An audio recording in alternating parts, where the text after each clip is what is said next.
Opening range breakout strategies are taking over YouTube, and people are passing prop firm challenges. Today we're testing Aaron QuantCrawler's two-step orb strategy he claims makes him 10 to 15k every month. And I don't know about you, but I would love 10 to 15k every month. I actually remember seeing QuantCrawler's YouTube go from just 3,000 followers to over 10,000 in just a few months. So he's got to be doing something right? And since this is a futures trading strategy, we will be using future style prop firm rules, and the best futures prop firm right now is Fxify.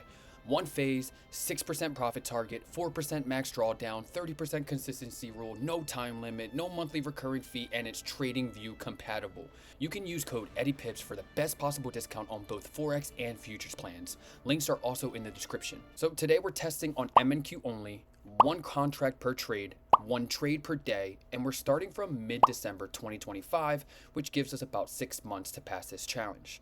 Stay till the end to see my Python script backtest for the last 10 years on this strategy as well. Let's watch the clip where he goes over his rules, and we'll move right into the analytics. 9:30, 15-minute opening range break period, session end 15:05.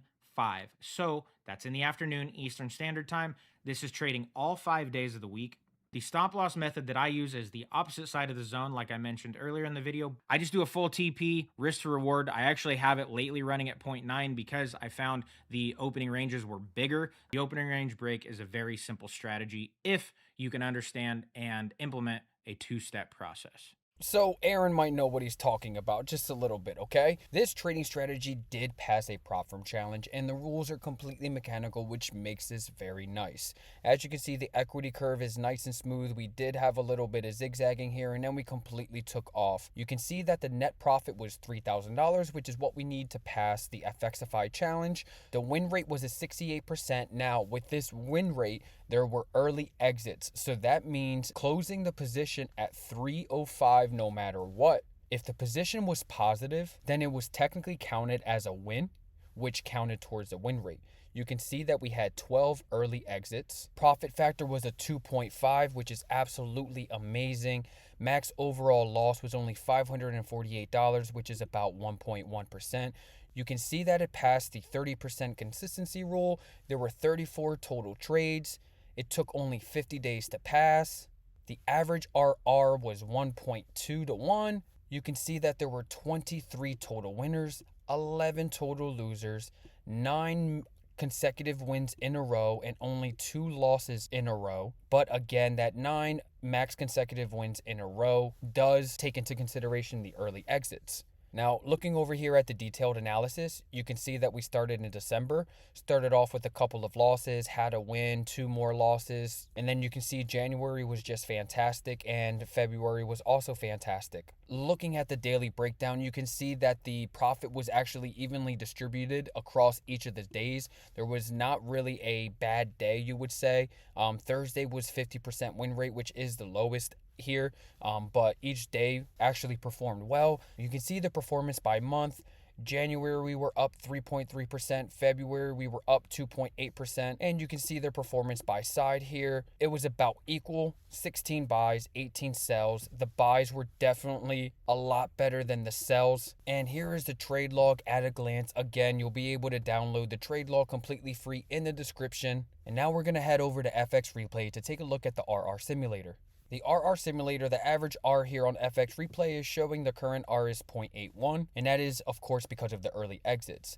If you were targeting a 1-to-1 risk to reward ratio, the win rate would have been exactly the same, and you would have seen that the profit would have almost doubled. The profit factor would have been a lot better, and the average drawdown was actually a lot less. Now you can see that each of these risk to reward ratios were actually very good all the way leading up until the 3 risk to reward ratio. Now, of course, this was only across 34 trades, but if you want to see a 100 trade backtest on this trading strategy, let me know in the comments and I'll be more than happy to do so. Now, the manual test was one thing. So I downloaded 10 years of price data on MNQ/NQ and ran this prompt that you see on screen to get the results for the last 10 years. And this tells a little bit of a different story. Here are the results. And you can see here, 2,570 days were tested. The date range was from 2016 until 2026. Total R gain was about 86. Win rate was 53%. And of course, the early exits are baked into this. So remember that. The profit factor is 1.09, which is actually not great. The max drawdown was 33R, which would fail most prop firm challenges. But at one contract, you can see $173,000 over the last 10 years. Now, what's interesting is scrolling down here is the direction breakdown. Longs definitely carried most of the strategy, giving you a 1.18 profit factor, which is nothing to be excited about, but it's nothing to frown upon either. You can see from 2024 to 2026, the strategy actually performed very well. The max drawdown was only 7R in between 2024 and 2026. And in 2026, you can see there is an almost 60% win rate with a 1.38 profit factor and only a 5.2R drawdown. Now, looking at the equity curve, this is actually what kind of gets me excited and kind of gives me hope for this strategy, okay? You can see between 2006 and 2020, it was kind of sideways.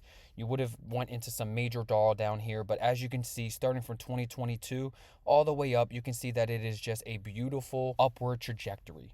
And this is for the NQ orb, 9:30 to 9:45, 5-minute close breakout, 0.9 target, and an exit close of the 1500 candle. So would I trade this strategy? Yes, but with caution. I would only use one contract per trade, one trade per day, and I would actually break it down to only use longs. I would not use sells for this trading strategy in my honest opinion, because of course the stock market usually only goes up and there aren't very many bearish runs. And if there are bearish runs, they don't last very long. Now, if you want to see more videos like this, subscribe and tell me what strategy you want to see tested next.